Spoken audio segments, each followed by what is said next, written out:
Pues bien, vamos a dar inicio a este tercer estudio de evangelismo. Damos gracias al Señor por la oportunidad que una vez más nos da de tener este tiempo. Hermano, les agradezco una vez más que se tomen el tiempo para estar en este estudio y poder pues ir aprendiendo un poquito más acerca de cómo podemos compartir nuestra fe con otras personas.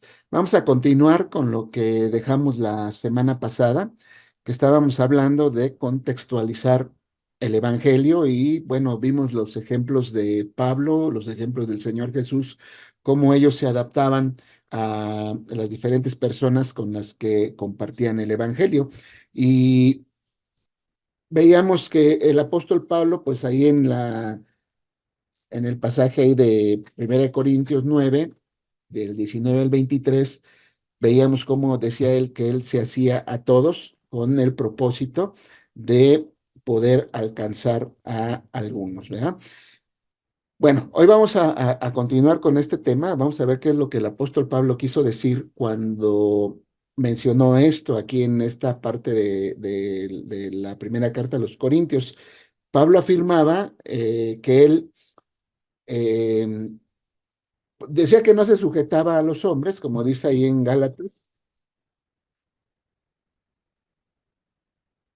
como dice Gálatas 1:10, que decía que si él buscara el favor de los hombres, o si él estaba buscando el favor de los hombres, o buscaba el favor de Dios, ¿no? Y dice, bueno, él se esforzaba por agradar a Dios y no por agradar a los hombres. Sin embargo, aunque Pablo no respondía a los hombres, no se sujetaba de alguna manera a ellos, lo que sí hacía el apóstol Pablo era que se adaptaba a ellos.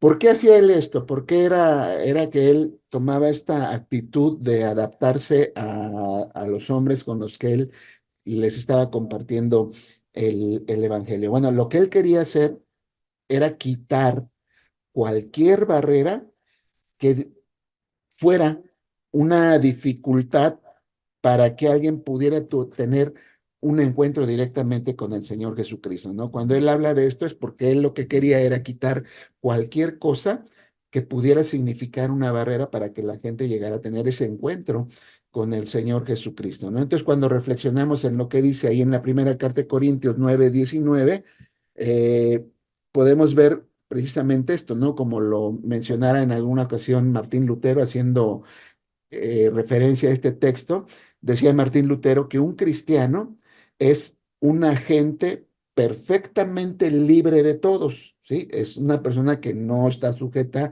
a nadie, podríamos decir, pero también decía que un cristiano es un siervo perfectamente dedicado a todos, sujeto a todos. O sea, ese es lo que podemos entender en cierto sentido de lo que quería decir el apóstol Pablo, ¿no? Fíjense que hace pues ya muchos años, no sé si quizá hayan ustedes escuchado hablar de un misionero llamado Hudson Taylor, que él estuvo pues en el siglo pasado, vean, hace 2 siglos más bien, fue a predicar a China, ¿no? Miren,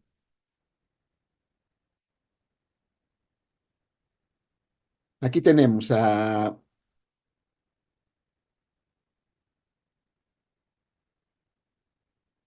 este joven, porque se fue joven cuando fue a predicar ahí a China. Él fue un misionero bautista inglés que estuvo ahí en China más o menos en 1854. ¿Y qué fue lo que hizo él cuando estuvo de misionero allá? Fíjense, eh, cuando él llega a China y empieza a compartir el mensaje del Evangelio, él nota que las personas con las que les hablaba o a las personas a las que les hablaba el del Evangelio se distraían mucho con su apariencia extranjera. Sí, se distraían con su manera de vestir, pues obviamente con su apariencia de persona inglés y los modales que él tenía. Esto hacía que la gente pues le pusiera más atención a esas cosas que al mensaje que él llevaba. Y este descubrimiento que hace este Taylor, pues lo lleva a cambiar. no el evangelio, sino lo lleva a cambiar su estrategia para compartir el evangelio. Entonces, ¿qué es lo que hace este Taylor? Pues empieza a vivir como si fuera un hombre chino, ¿sí? Él lo que hace es que se empieza a vestir como se vestían los chinos, empieza a teñirse el cabello de negro, pues, él era inglés, entonces tenía el cabello, pues obviamente, rubio, empieza a usar una trenza como la que usaban los chinos y él lo que hace con esto es que empieza a contextualizar el mensaje con las personas con las que él estaba tratando, aquellas a las que estaba tratando de llevarles el mensaje, ¿no? Eh, no era, hay que entender que lo que él hizo no era para sentirse como un bohemio antiguo o para sentir que era otro tipo de persona. Más bien que no, él lo hace para que su apariencia no fuera una distracción para el mensaje del evangelio, ¿no? Para el mensaje de gracia. Entonces, lo que hace Taylor es que, fíjese, él llegó a pasar 51 años ahí en China como misionero y él fundó una organización que se transformó más adelante en la agencia misionera más grande del mundo, ¿sí? La agencia misionera de Hudson Taylor llegó a ser la más grande de todo el mundo y bueno, mandó obviamente más misioneros a China y terminaron alcanzando, por ejemplo, ahí en China pues prácticamente todas las provincias de ese país y se dice que establecieron ahí unas 125 escuelas donde se vieron, de acuerdo a los informes que ellos daban a la agencia misionera, se dieron más de 18,000 conversiones a Jesucristo en un determinado tiempo, ¿no? Entonces, no debemos de pensar hasta cierto punto que el enfoque de Taylor pues sería sabio en todos los momentos, ¿no? O, por ejemplo, en la actualidad, o sea, pensar que sería sabio ahora. Probablemente en este tiempo no sería algo que causara tanto impacto como lo causó en aquel entonces. Pero lo que sí es importante ver, lo que sí es importante notar es el fruto del evangelio que surgió de esa elección sacrificada que hizo un hombre para adaptarse creativamente al contexto en el cual él estaba viviendo o en el cual él estaba llevando el evangelio. Sí, ¿qué fue lo que hizo él? Bueno, pues dejó de algunas de sus preferencias culturales y lo que hizo fue quitar pues lo que él consideró que eran barreras para llevar el mensaje del evangelio. Entonces, cuando nosotros leemos, por ejemplo, la primera carta a los Corintios 19 al 23, podríamos concentrarnos muy fácilmente en las palabras que Pablo dice, donde dice, me he hecho. Sí, podríamos concentrarnos únicamente en estas palabras y dejaríamos de lado o pasaríamos por alto el fundamento que el apóstol Pablo dice ahí, donde dice, me he hecho siervo, ¿sí? Que esa es la parte realmente importante de ese pasaje. Aunque Pablo dice, me he hecho a los judíos como judío, me he hecho tal, tal, en realidad la base o lo fundamental de lo que él estaba diciendo es que se hizo siervo. Dice, me he hecho siervo.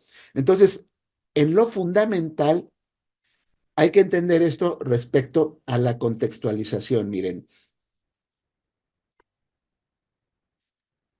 una buena contextualización no se trata de lucir bien, se trata de ser un siervo, se trata de esforzarse con creatividad para que el mensaje de la cruz y del gozo de la resurrección queden claros como el agua. O sea, de eso se trata la contextualización y por eso una buena contextualización no se trata de que nos veamos bien al momento de llevar el mensaje. Se trata de ser siervos, ¿no? De que hagamos todo lo posible, que tengamos ingenio, que tengamos creatividad para poder llevar el mensaje y que este mensaje quede totalmente claro, que quede, como dice ahí, claro como el agua. Y obviamente, lo decía yo anteriormente, no hace falta un un título de seminario para poder ver lo que el apóstol Pablo estaba buscando con esa vida cotidiana, esa manera de adaptarse con las personas con las que compartía el evangelio. Lo que más impulsaba al apóstol Pablo era ser flexible, ¿sí? Adaptarse, a sacrificarse.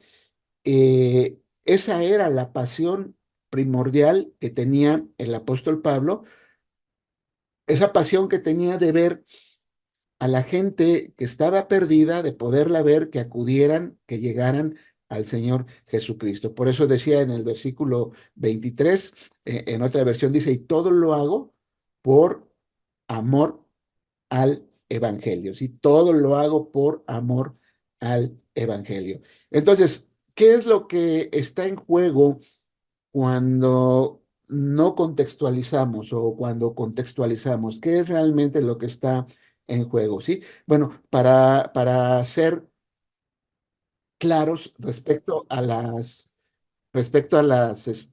afirmaciones que hace el apóstol Pablo, eh, hay que entender que estas afirmaciones fueron para ser infinitamente elásticas, o sea, no era para estar cerrado, no era para estar cuadrado, sino para poder ser elástico en este sentido. Es decir, él se estiraba todo lo posible para alcanzar a los perdidos.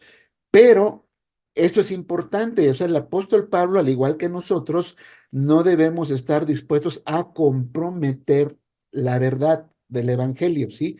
No podemos comprometer lo que realmente dice el Evangelio para llegar ahí o a ese punto de ser elástico, ¿sí? Tampoco el apóstol Pablo está recomendando, de ninguna manera podríamos verlo de esta manera, tampoco le está recomendando que nos entreguemos a conductas pecaminosas para que los demás puedan identificarse con nosotros y puedan recibir el evangelio, ¿sí? O sea, tampoco es lo que está diciendo aquí el apóstol Pablo. Eh, Cuando dice a todos me he hecho, se refiere a cuestiones totalmente legítimas, ¿sí? Él se está refiriendo a cosas, a hacernos o, como le digo, adaptarnos a cuestiones que son legítimas, a cuestiones que está bien. Pablo no está diciendo de ninguna manera a los chismosos me hice como chismoso, ¿no?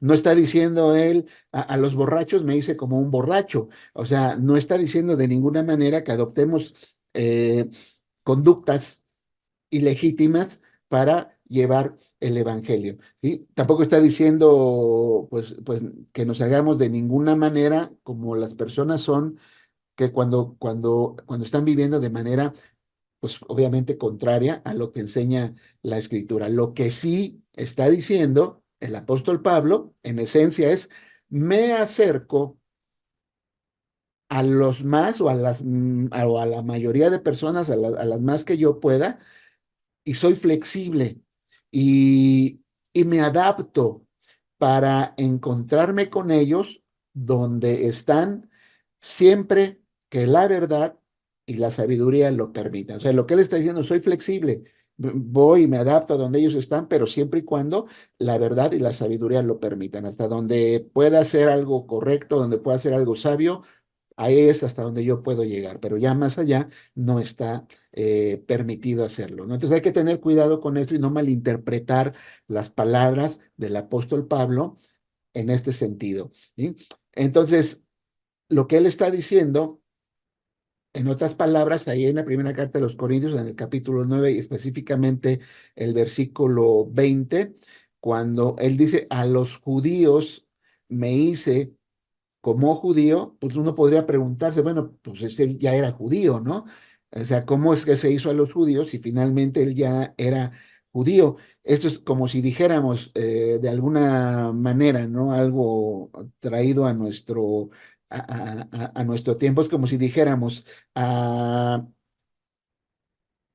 esta es mi estrategia, ¿no? Para evangelizar. A los de, a los de Tabasco me hago como si fuera tabasqueño, ¿no? Por decirlo de alguna manera, ¿no? Pues, o sea, obviamente, pues todos son mexicanos y todos de alguna manera compartimos la misma cultura y todo esto, pues no es tanto lo que él estaba diciendo en este sentido, sabiendo que él era judío. Lo que Pablo estaba diciendo, y tampoco porque se avergonzara de su identidad étnica, lo que él estaba diciendo, como se puede ver en otras partes de la escritura, era eh, que que él de alguna manera ya no vivía como un judío, o sea, él vivía ya más como un cristiano, vivía más como un siervo de Cristo, vivía más como entregado a las enseñanzas del Señor Jesús, pero en ocasiones podía hablar con un judío y hablar de términos judíos y podía hablar de la ley o podía hablar de cualquier cosa que los judíos hablaran como si él de alguna manera fuera o todavía estuviera participando de toda esa doctrina o de todas aquellas cosas que eran parte de los judíos. Digo, una manera muy clara de verlo es como él cuando llegaba a predicar a alguna ciudad, al primer lugar donde iba a predicar era la sinagoga, ¿no? Era una manera de adaptarse ahí a los judíos, ¿no? Entonces,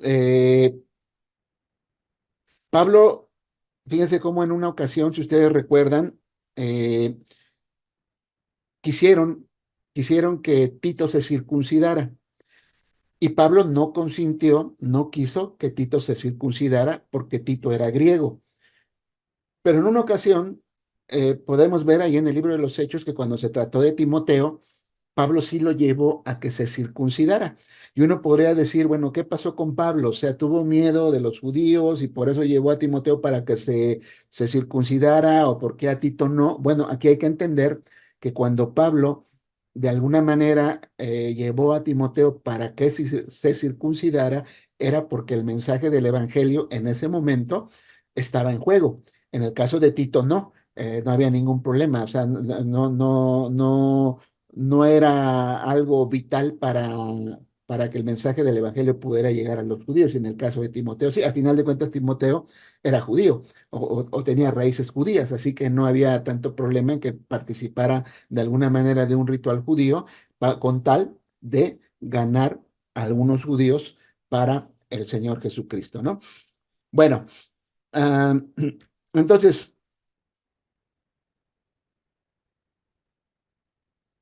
sí, a todos me he hecho se refiere a cuestiones legítimas, cosas que no contravienen, que no están en contra de lo que el Señor dice. Podemos relacionarnos con personas como quiera que estén y lo que hagan, siempre y cuando no estén haciendo algo que esté en contra, obviamente, de nuestros principios y de nuestros valores como creyentes. Fíjese que esta cuestión de contextualizar es importante que la entendamos porque para ser eficaces al momento de compartir el Evangelio, para ser eficaces en nuestro momento cultural en el que nos toca vivir a nosotros hoy en día, debemos distinguirnos, ¿sí? A la hora de hacer preguntas a las personas, o sea, debemos distinguirnos a la hora de preguntarles cosas a las personas. Vamos a ver esto un poquito más adelante, pero si no entendemos el trasfondo de las personas con las que estamos hablando, si no entendemos todo lo que les rodea, nos vamos a arriesgar a perder nuestro tiempo y hacerles perder el tiempo a ellas también, ¿sí? Si no entendemos el trasfondo, el contexto en el que están viviendo las personas, lo único que vamos a hacer hasta cierto punto es, como les digo, perder nuestro tiempo y hacerles perder el tiempo de ellas o inclusive podemos llegar a hacer que el mensaje que les estamos llegando, pues sea malinterpretado, así que no entiendan realmente lo que les estamos queriendo decir. Y ahí es donde a veces piensan que los queremos convencer, que los queremos cambiar de religión, que queremos que vayan a la iglesia para que den dinero, en fin, porque ese es el contexto que ellos tienen, ¿no? Esa es la idea que tienen, lo que se les ha transmitido. Si nosotros no entendemos esto, pues van a creer finalmente que somos el mismo tipo de personas que solamente queremos ahora sí convencerlos o tener un debate con ellos donde nosotros somos los ganadores porque nosotros somos los que tenemos la verdad, ¿no? Entonces hay que tener muy presente que si no tenemos en cuenta, si no sabemos preguntar para llegar a entender el contexto, pues desafortunadamente lo que vamos a hacer es que las personas sigan a veces con una idea errada de lo que es el evangelio, de lo que es el cristianismo. Y aquí en este sentido, lo que dice el texto, bueno, lo que tienen ahorita ahí en sus pantallas, dice arrojar bombas de verdad, ¿sí? Porque cuando hablamos y decimos esto y aquello y mencionamos versículos bíblicos, son verdad, o sea, es cierto, pero las estamos arrojando como bombas. Cuando arrojamos estas bombas abstractas sobre personas contemporáneas, las personas de nuestro tiempo, eh, bueno, nos estamos arriesgando no solo a ser improductivos, sino llega a ser contraproducente hablarles a las personas, porque puede reforzar, como les digo, los conceptos equivocados que ellos ya tienen y, y pueden eh, calcificarlos, es decir, puede hacerlos cada vez más cerrados, más duros, más resistentes a la gracia del Evangelio, ¿sí? Por eso muchas personas cuando se les ha llevado mal el evangelio, cuando se ha abordado de manera incorrecta el llevarles el evangelio, se cierran y ya no quieren escuchar, porque la persona que fue, lo único que fue ir y decirles y atacarlos y sin entender el contexto, decirles cosas verdaderas que están en la Biblia y todo, pero no lo contextualizaron. O sea, y las personas pues lo que hicieron a veces es cerrarse. Entonces hay que tener mucho cuidado en ese sentido porque podemos ser nosotros mismos agentes que hagan todo lo contrario. Como dice aquí, lo que hagamos puede llegar a ser en un momento dado contraproducente. Entonces, un buen recordatorio de usar nuestros marcadores, digamos, o sea, la forma en que nos identificamos con las personas, así como Pablo utilizaba su judaísmo de manera holgada, o sea, era algo que podríamos decir podía tomar y se podía quitar con tal de acercarse a los que eran, como él mismo decía, sus parientes. Lo único que tenemos que hacer, como les digo, es aferrarnos aferrarnos a lo que es nuestro simiente como creyentes. ¿Sí? O sea, aunque puedo yo contextualizar con otra persona y hacerme de alguna manera, ya siempre tengo que tener muy presente mis bases, mis valores, mis raíces como creyente. Eso es lo fundamental. Bueno, entonces, para ser eficaces, en nuestro momento cultural, como les digo, hay que tomar en cuenta esto. O sea, no nada más dar una retaíla de versículos y de cosas que ya hemos aprendido y repetirlas, como les decía, como hacen los testigos de Jehová, como hacen algunas otras personas dentro de sus religiones. No estoy sugiriendo que intentemos meter a presión la verdad bíblica, ¿sí? En el molde del pensamiento de este mundo caído. Parte de nuestra tarea, como les digo, es ser creativos, crear categorías donde no existen, crear esas oportunidades donde no hay, donde no se ven, ser lo suficientemente sabios por la gracia del Señor para poder crear estos momentos efectivos al momento de evangelizar, ¿no? Eh, en resumen, debemos trepar o debemos de subir a las categorías existentes de las personas. Debemos excavar, ¿sí? Debemos excavar sus suposiciones culturales eh, con la intención de encontrar resonancia con el Evangelio, así que ellos encuentren resonancia con el Evangelio. Y también, obviamente, con la ayuda del Espíritu Santo, tenemos que esforzarnos. Miren, sí, esto es importante, hermanos. Tenemos que esforzarnos para crear nuevas categorías que concuerden, obviamente, con la verdad sobrenatural que nosotros les estamos llevando a las personas al momento de predicarles el Evangelio, ¿sí? Bueno, fíjense, hubo unas muchachas, este, dos muchachas cristianas, eh, empezaron a hablar de cuestiones espirituales con un vecino, un joven vecino de ellas. Empezaron a hablarle del Evangelio. Y este joven, a pesar de que había crecido en la iglesia, rechazaba la autoridad de la Biblia, o sea, no creía en la autoridad de la Biblia, y él insistía que el Señor Jesús tan solo era un ejemplo de moral, o sea, era un hombre maestro, digamos así, de una buena moral, y él descartaba la realidad del infierno. Sí, o sea, para él decía que el infierno pues no existía, ¿no? Pero la piedra de tropiezo de este muchacho, según pudieron ver estas dos muchachas cristianas, la piedra de tropiezo de él era la visión que él tenía del mal y del sufrimiento, cosa que hemos visto muchas veces. Cuántas veces la gente dice, ¿por qué si Dios me ama permite el sufrimiento? ¿Por qué esto? ¿Por qué aquello? ¿Por qué la gente muere? ¿Por qué los niños tienen hambre? ¿Por qué? En fin, ¿no? O sea, el problema de este muchacho era justamente el que muchas personas tienen, ¿no? O sea, su piedra de tropiezo era esa, la visión que él tenía acerca del mal y del sufrimiento. No era ninguna sorpresa, obviamente, en el caso de este muchacho, porque su padre había muerto. Él también había visto morir, por ejemplo, a su padrastro. Estaba luchando con una adicción que tenía a las drogas, una adicción que ya llevaba varios años luchando con ella. Y cuando se platicaba con él, pues él solía decir, pues esto es lo que hay, ¿no? Como diciendo, esta es la vida.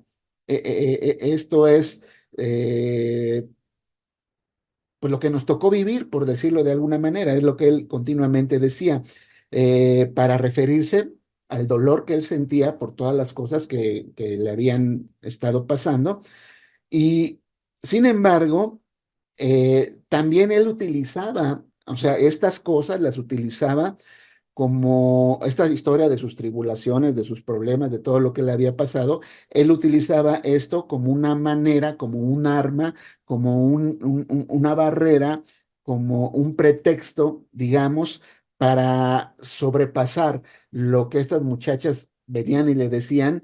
Era una manera que él también utilizaba para no tener que enfrentar lo que estas dos muchachas tenían que decir sobre Dios y acerca de la palabra de Dios. O sea, era también un pretexto, era una manera de salirse, como decimos nosotros, por la tangente, ¿no? Para no escuchar lo que tenían que decirles acerca del Evangelio. Y eso es algo que también es muy común en nuestro tiempo, como la gente utiliza a veces su dolor, a veces, aunque tiene una visión y no entiende, genuinamente no entiende por qué hay maldad, genuinamente no entiende por qué hay sufrimiento en el mundo, genuinamente no entiende por qué siendo Dios tan bueno y amoroso permite el sufrimiento, aunque genuinamente no lo entienden, también lo utilizan como un argumento para no escuchar el mensaje del Evangelio, ¿no? Bueno, lo que hicieron estas muchachas es que fueron sensibles a la persona en particular, a este muchacho, fueron sensibles a lo que le pasaba, viéndolo justamente como un portador singular de la imagen de Dios. O sea, lo vieron como alguien especial, que era también pues, una persona que tenía la imagen de Dios. Y lo que hicieron ellas, como le digo, treparon a la categoría existente de este muchacho para el sufrimiento. Es decir, cuando decimos trepamos a la categoría existente, es la manera en la que él veía el sufrimiento. Y se transformaron, fíjense, se transformaron en compañeras de sufrimiento a sus ojos. ¿Cómo fue que lo hicieron? ¿Cómo fue que se transformaron en personas que eran compañeras también de sufrimiento? Bueno, lo que empezó a hacer es que una de ellas le empezó a platicar a él también de los efectos devastadores de un trastorno alimenticio que ella había tenido. Su amiga, la otra muchacha, también fue sincera con él respecto a la lucha que ella tenía, la manera en que ella lidiaba o estuvo lidiando con la muerte trágica de una hermana. ¿Sí? O sea, lo que hicieron ellas es que se abrieron también con él y le mostraron que ellas también sufrían, o sea, que ellas también habían pasado por momentos de sufrimiento, que ellas también padecían como cualquier otra persona en este mundo. O sea, el hecho de que seamos creyentes no nos exime del dolor, no nos exime de los problemas, no nos exime de sufrir también como cualquier otra persona. Y cuando nosotros somos eh, eh, o estamos compartiendo el evangelio con personas que tienen una visión de la vida como esta, de que no entienden el sufrimiento y esto y aquello, pues nosotros podemos hablar también de lo que nos ha pasado a nosotros, ¿no? O sea, y en ese momento lo que ellos van a poder ver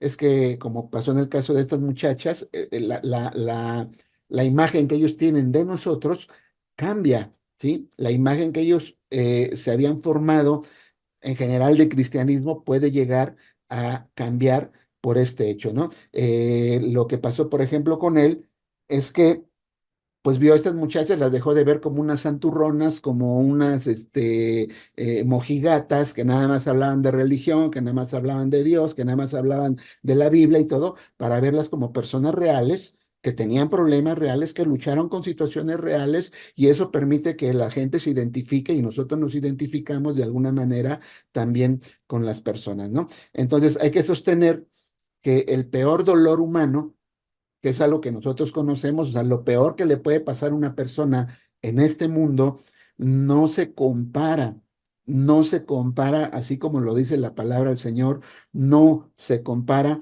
con lo que espera al pueblo de Dios o a los creyentes de Dios cuando el Señor Jesucristo venga y establezca el reino que todos nosotros esperamos. Esas son palabras de esperanza para la gente que sufre, ¿no? Como dice Romanos 8, 18 y 2 de Corintios 4, 17. Y hay que hacerles ver que la desolación de este mundo eh, eh, no se puede comparar definitivamente con la profundidad de la necesidad que tenemos de ser perdonados por todas aquellas cosas que hemos hecho pues, de alguna manera no han sido gratas delante de Dios y que tan solo el Señor Jesucristo es el único que puede traer esa verdadera libertad y esa verdadera visión del sufrimiento que no afecta, aunque estemos sufriendo, aunque estemos pasando por necesidades y cualquier otra adversidad, no afecta nuestra manera de vivir, ¿no? O sea, no nos encerramos ni culpamos ni estamos preguntándonos eso, sino que seguimos viviendo de una manera totalmente normal, ¿no? Entonces, las conversaciones de estas muchachas continuaron con este joven y según, pues, duraron durante algún tiempo, no sé si ya hayan terminado, qué pasa con este muchacho, pero ellas siguen o siguieron teniendo intenciones y manteniendo la esperanza de que algún día este muchacho pudiera llegar a conocer realmente el Evangelio, porque la esperanza la tenían puesta obviamente en el Dios eterno, en el Dios maravilloso, que hace milagros en los corazones de todas las personas, ¿no? Esa es la esperanza que debemos de tener siempre que vamos a hablar con alguien, que ese Dios eterno, que ese Dios amoroso puede cambiar los corazones de las personas, ¿no? Independientemente cómo estén de duros, Él puede cambiar esos corazones, ¿no? Y hay que entender también, hay que entender que lo que dice el apóstol Pablo, ahí en la primera carta de los Corintios 2:14, que ahí está el versículo, primera Corintios 2:14, hay que entender que las personas, obviamente las que no son creyentes, no aceptan las cosas del Espíritu de Dios porque para ellos son necedad, o sea, son locura, son cosas que le digo, parecen como de gente que está mal de la cabeza creerlas, ¿no? En un momento dado, no las pueden aceptar y no las pueden entender porque estas cosas se tienen que discernir espiritualmente. Y cuando no tienen vida espiritual, obviamente no pueden entender lo que les estamos transmitiendo, ¿no? Esto es algo que siempre que hablemos con alguien hay que tenerlo muy presente. No lo va a entender del todo. No pretendamos que entiendan lo que les estamos hablando muchas veces, le digo, porque a final de cuentas no lo pueden entender. Y en otras palabras, como les digo, ellos están cegados y no pueden entender las cosas que son del Espíritu. Solamente cuando nacen de nuevo, entonces las empiezan a discernir de manera espiritual. Entonces, se ha dicho, fíjense, mis hermanos, mis hermanas, se ha dicho que las personas obviamente no están buscando la verdad, no están buscando la verdad tanto como están buscando la felicidad. Esto es algo que también debemos tomar en cuenta cuando hablamos con alguien. La gente no está buscando conocer la verdad, está buscando la forma de llegar a ser felices, ¿sí? La persona promedio que no conoce de la palabra del Señor no se levanta por la mañana, no se levanta todos los días pensando, ¿cómo puedo encontrar la verdad hoy? ¿Sí? No se levantan con ese pensamiento, sin embargo, sí se levantan pensando, ¿qué es lo que me va a hacer feliz el día de hoy? ¿Qué es lo que me va a traer felicidad en este día?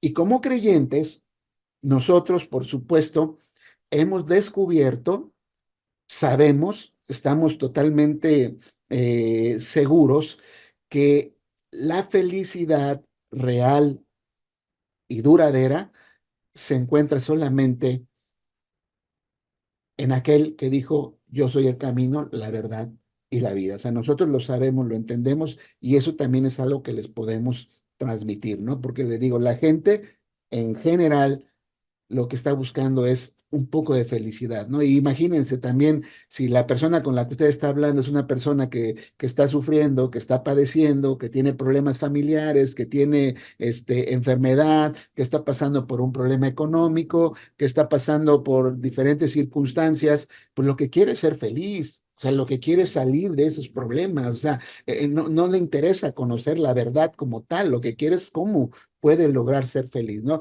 Y como nosotros, repito, tenemos y hemos descubierto que la felicidad real y verdadera se encuentra en una persona, no se encuentra en las cosas, no se encuentra en las circunstancias, no se encuentra, como le digo, en las posesiones, no se encuentra en estar sano, sino se encuentra en una persona del Señor Jesús. Ese es un mensaje que tenemos que saber cómo presentárselo, ¿sí? Entonces, la historia humana, según observó hace algún tiempo este famoso cristiano C.S. Lewis, eh, decía que la historia, según como él la pudo observar, es el prolongado y terrible relato del hombre en su afán por hallar algo fuera de Dios, ¿sí? Encontrar algo fuera de Dios que pueda proporcionarle la felicidad. O sea, la historia de las personas, y fue también en un momento dado la historia nuestra, ¿no? Queríamos encontrar lejos de Dios cosas, personas que nos hicieran felices, ¿no? Que nos trajeran felicidad. Esa es la historia de todas las personas. Quieren encontrar la felicidad no en Dios, la quieren encontrar en las cosas o en las personas. Y fíjense lo que él decía. Y nuestro privilegio como comunicadores del Evangelio es mostrarles a los no creyentes cómo sus más profundos anhelos y esperanzas se resuelven solo en Jesucristo. Ese es un privilegio, mis hermanos y mis hermanas, que tenemos nosotros como creyentes. Es un privilegio que tenemos de como comunicadores del Evangelio, de poderles mostrar a estas personas que están sufriendo, poderles mostrar, ¿sí? Cómo sus más profundos anhelos, o sea, sus deseos de felicidad, su necesidad de ser felices, puede ser resuelta solamente por medio del Señor Jesucristo. O sea, esto realmente, como les digo, es un privilegio que tenemos nosotros como creyentes, ¿sí?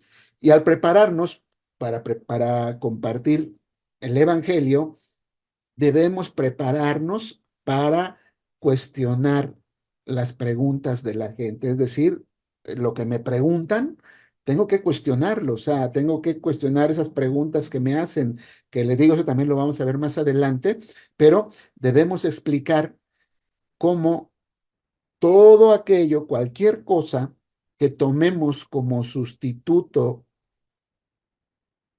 para Dios, es decir, cualquier cosa con la que sustituyamos a Dios, lo único que va a hacer es que se va a convertir en un amo que nos va a esclavizar. Veámoslo de esta manera. Si yo pienso que una persona me va a hacer feliz, en vez de buscar a Dios y busco a una persona, lo único que va a pasar es que me voy a esclavizar a esa persona, ¿no? Si yo pienso que las posesiones, el dinero, me va a hacer feliz, lo único que va a pasar es que me voy a esclavizar al dinero, ¿sí? Porque eso va a ser lo que voy a estar buscando continuamente, ¿no? Entonces, hay que explicarles a las personas como todo sustituto, cualquier cosa que la gente sustituya por Dios, le digo, lo único que va a hacer es esclavizarlos. Y hay que decirles que obviamente el Señor Jesucristo es un amo, también es un amo, pero es un amo que los va a hacer libres. Es un amo que los va a rescatar para hacerlos libres. Que ahí donde sus ídolos, hablando no de de las imágenes, no hablando de las figuras de yeso ni de ninguna de estas cosas, sino esos ídolos, esas cosas con las que quieren sustituir a Dios, esos ídolos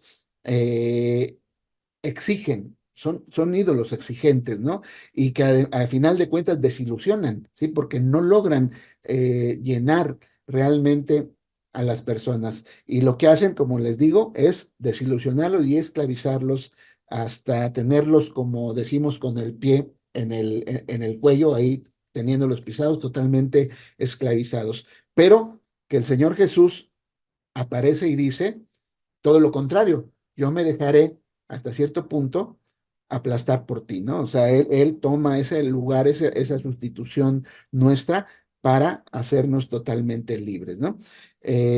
Bueno, entonces, hasta que veamos, fíjense, mis hermanos, mis hermanas, hasta que veamos a Jesús como alguien supremamente hermoso, hasta que lo veamos a Él como alguien realmente especial, al grado de ser algo totalmente hermoso para nosotros.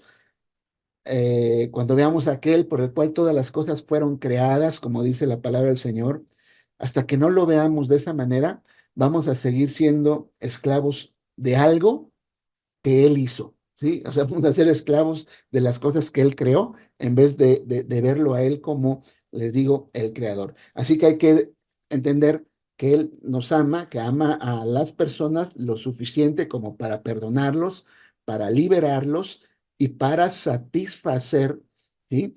Eh, pues aquellas necesidades que ellos puedan tener, ¿no? Y ahí es justamente donde se intersectan, donde se encuentran, ¿sí? La buena noticia del Evangelio y un corazón que está habituado o es adicto a los ídolos, como les digo. Pero recuerden que cuando digo ídolos no me refiero a la idolatría de las imágenes, me refiero a todas aquellas cosas que las personas toman como sustitutos para encontrar la felicidad en vez de buscarla, obviamente, en el Señor, ¿sí? Hemos sustituido al Señor Jesús con tantas cosas, pero con una gracia asombrosa, Él, como les digo, se entregó en sustitución por nosotros. Entonces, el principal objetivo en la evangelización, esto es, vuelvo a insistir, el principal objetivo es escucharte hablar, o sea, que tú mismo te escuches hablar y vas a ver cómo a veces estamos hablando únicamente con jerga bíblica, como les digo, verdades que están ahí en la escritura de manera pomposa. Y lo que va a pasar entonces es que los escépticos, los incrédulos, los que no quieren o no pueden entender el mensaje del Evangelio, lo que van a hacer es que se van a ir confundidos. Se van a ir, en el mejor de los casos, como les digo, se van a ir confundidos. Pero en el peor de los casos es que se van a cerrar y no van a querer ya escuchar a otras personas que les traigan el Evangelio. Por eso nosotros nos hemos topado a ustedes también, a lo mejor cuando han querido hablar a alguien con el Evangelio, se dan cuenta cómo están totalmente cerrados. Porque antes de nosotros vinieron personas que no tuvieron el cuidado al hablar con ellos, que no tuvieron el cuidado de escucharlos, que no tuvieron el cuidado de contextualizar el mensaje. Y lo que hicieron, como le digo, fue confundirlos en el mejor de los casos y en el peor de los casos fue que hicieron que se cerraran al mensaje del Evangelio, ¿sí? Entonces hay que abordar con respeto, hay que abordar con mucho respeto a esas personas porque son portadores de la imagen del Señor. eh, y hay que abordarlos, como le digo, de tal manera que podamos comunicarles la mejor noticia que jamás escucharán en su vida. Pero para esto, esa noticia también, como les he dicho en otras ocasiones, tiene que ser la mejor noticia que yo escuché en la vida, ¿no? Porque si no, no puedo transmitir algo que yo mismo no creo, algo que yo mismo no es real en mi propia vida. Entonces, esto es lo que tiene que ver con contextualizar el Evangelio, ¿sí?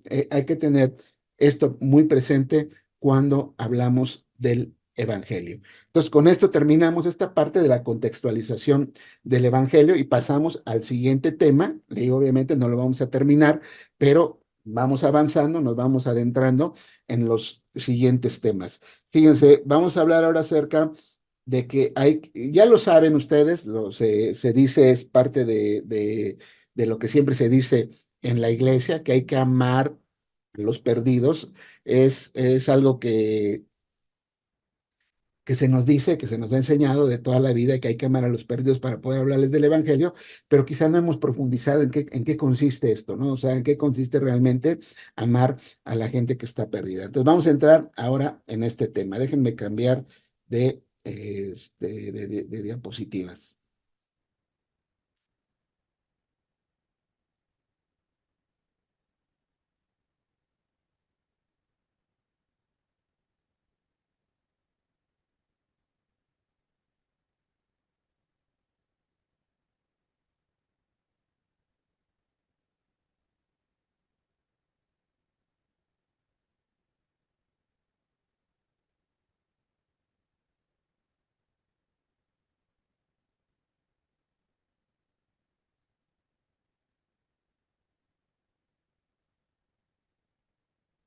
Bueno,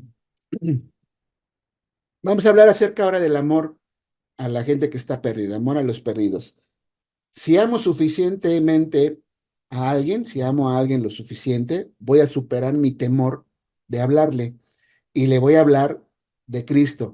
Pero si no lo amo, obviamente no le voy a hablar acerca del Evangelio.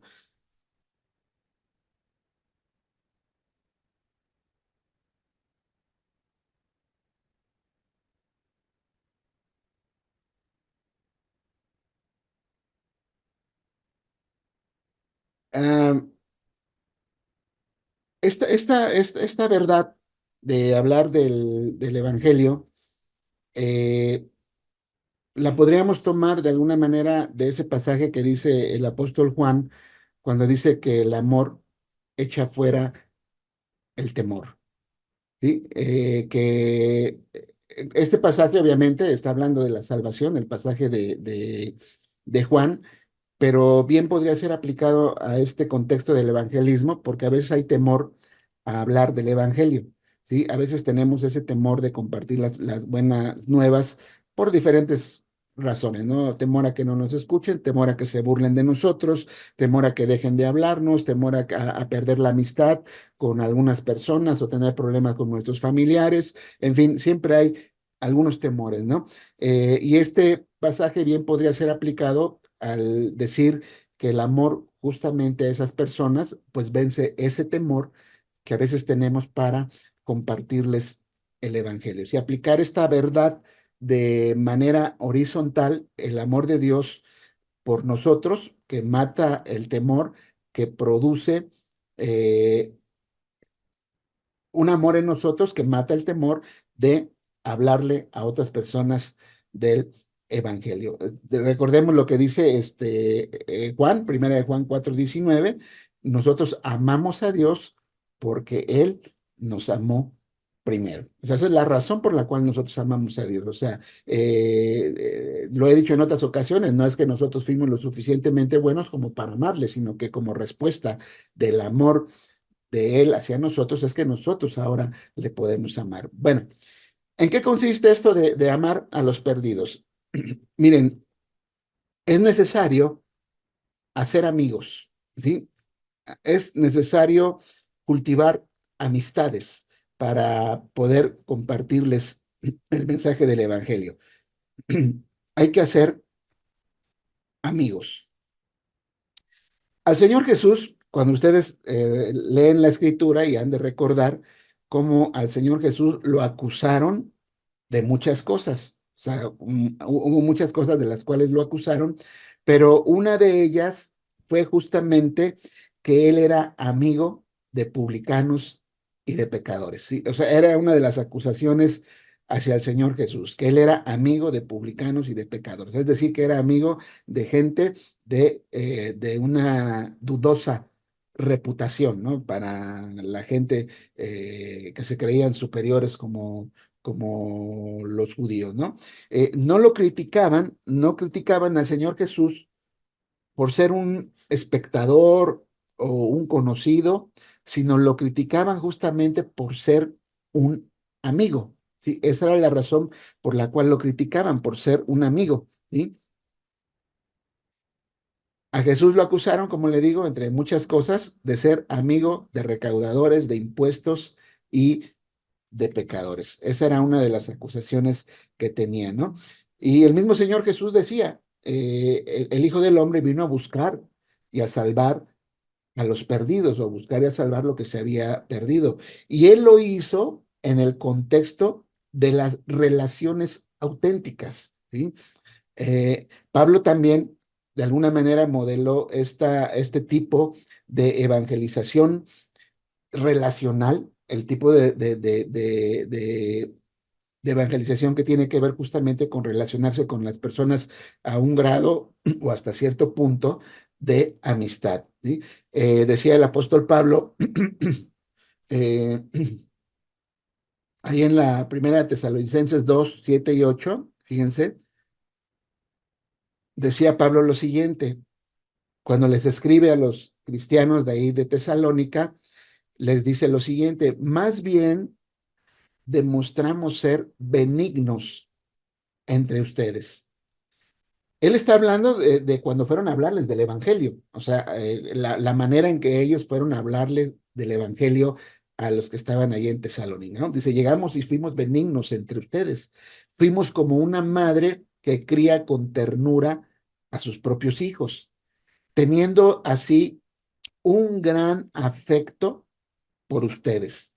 Nos hemos complacido en impartirles no solo el Evangelio de Dios, sino también nuestras propias vidas, pues llegaron a ser muy amados para nosotros. Fíjense cómo Pablo utilizó obviamente lo que ya hablamos, la contextualización, pero fue un poquito más allá. Llegó a tener una amistad con aquellos hermanos de Tesalónica, antes de que fueran creyentes, a tal grado que, que dice, no solamente llegaron a amarlos y querían compartirles el evangelio, sino que llegaron a ser tan especiales para ellos que dice, estaríamos también dispuestos a darles nuestras propias vidas, porque llegaron a ser muy amados para nosotros. En este sentido, el apóstol Pablo, en esta porción de la escritura, eh, tal vez lo vamos a encontrar más que en cualquier otra de las cartas del apóstol Pablo, como observa un teólogo, dice que Pablo lo que está haciendo ahí es revelar su mente, ¿sí? Expresar sus emociones y desnuda el alma. O sea, lo que hace Pablo ahí es hablar totalmente de lo que él siente, de lo que o de lo que las personas en ese momento significan para él. Y el apóstol Pablo hace énfasis en que el ministerio de su equipo allí en Tesalónica no era alguna clase de invasión relámpago, o sea, no fue algo de vamos y nos quitamos inmediatamente, una invasión relámpago, digamos, del Evangelio, sino que estuvieron contentos, estuvieron felices de quedarse durante un tiempo ahí en ese lugar y de formar amistades y de invertir sus vidas en la vida de todos aquellos que se formaron parte, obviamente importante en ese momento en la vida de Pablo, allí en Tesalónica, ¿no? Eso es lo que en un momento dado está haciendo Pablo al escribir este mensaje, ¿no? Desnudar su alma, mostrar sus sentimientos, mostrar lo que hay en su mente, lo que hay en su corazón respecto a estas personas y de cómo les llevaron el Evangelio. Pero bueno, hasta aquí lo vamos a dejar. Este, y ya la próxima semana vamos a continuar con este tema de amar a los perdidos, hermanos. El Señor pues siga ayudándonos a entender la manera de compartir el Evangelio, que vayamos tomando en cuenta todo esto que hemos estado viendo, porque eso es lo que nos va a ayudar a transmitir el Evangelio, como veíamos anteriormente, que quede de una manera totalmente clara como el agua, ¿no? Y no ser piedras de tropiezo, no ser, en vez de agentes que lleven esperanza, a ser personas que lo que hagan es algo contraproducente y que las personas se cierren y no quieran escuchar más adelante a otros que le lleven el Evangelio. Mis hermanos, les agradezco mucho que hayan estado una vez más en este estudio y pues ruego una vez más al Señor que les bendiga y que nos ayude a captar todo esto para poder ser, como le digo, mensajeros eficaces al momento de compartir el mensaje del Evangelio con otras personas.